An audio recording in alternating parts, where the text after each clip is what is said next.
What up, guys? Today we have a question from R. Lee. There's some numbers attached to it. It's from YouTube. He says, is gi or no-gi better for old guy beginners? Now, R. Lee, I'm going to rephrase your question just a little bit, and I'm going to rephrase it to, is the gi or no-gi easier for old guy beginners to learn, right? We'll say it that way, because better is ambiguous, and that I don't really think there's a better one. But I think there could be one that's easier for you to learn if you're a little bit older. So first off, thank you for the question.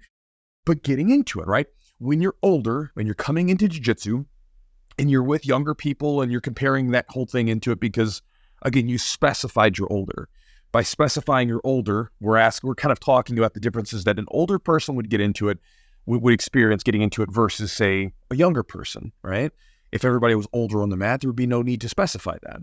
So getting into it when you're older, there's going to be some issues you're going to run into, right? Obviously, you're going to have to be way more into recovery and being thoughtful about your training because you won't have that youthful, resilient body that you can just run ragged and it just heals itself overnight. But I think when you're talking about the things that are going to affect the gi or be affected by gi or no-gi, one of the big issues I think that a lot of people that are older in jiu-jitsu will struggle with, and this is something that even as I get older, I'm starting to feel the effects of, and that is speed and cardio. Those are biggies, right? Because you'll maintain your strength for a long time. I mean, we will jokingly, this is something I've heard since I was a white belt, we would talk about someone who's older and you'd be like, man, that guy's got some old man strength. And we said that in a very positive way because they're really strong, right? I've never heard anybody said, man, you got some really good old man cardio, right?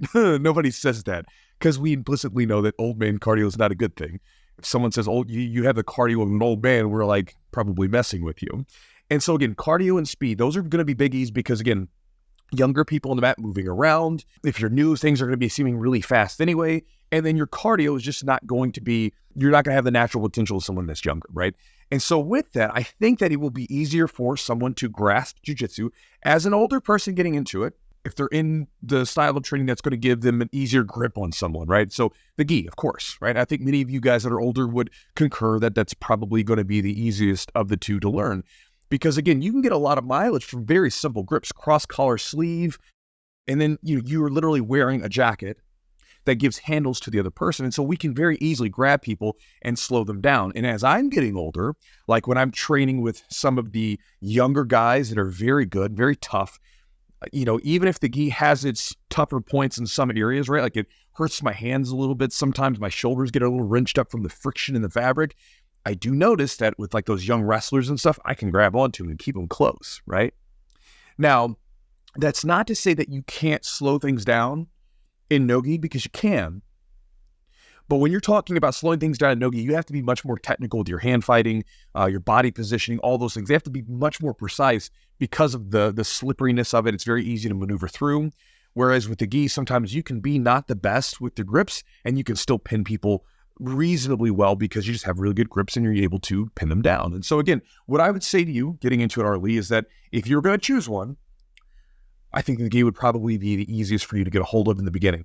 That said, I would also encourage you to do no-gi. I think that, in my bearded opinion, that there are benefits to doing both. I think that they both offer different skills and different sort of facets and experiences from the two. It's the same thing, of course, but they're slightly different. And they have different experiences that I think lend themselves to the other. Because if you, for instance, get the really good body positioning of how to pin someone down with just your body in no-gi, and then you add the grips into it, you're going to be a hell of a top player who can pin someone down, right? Likewise, if you learn how to escape effectively in the gi, because you have to be really good with all your frames and your positioning and everything else, because if you're not, the person will just grab and hold on to you.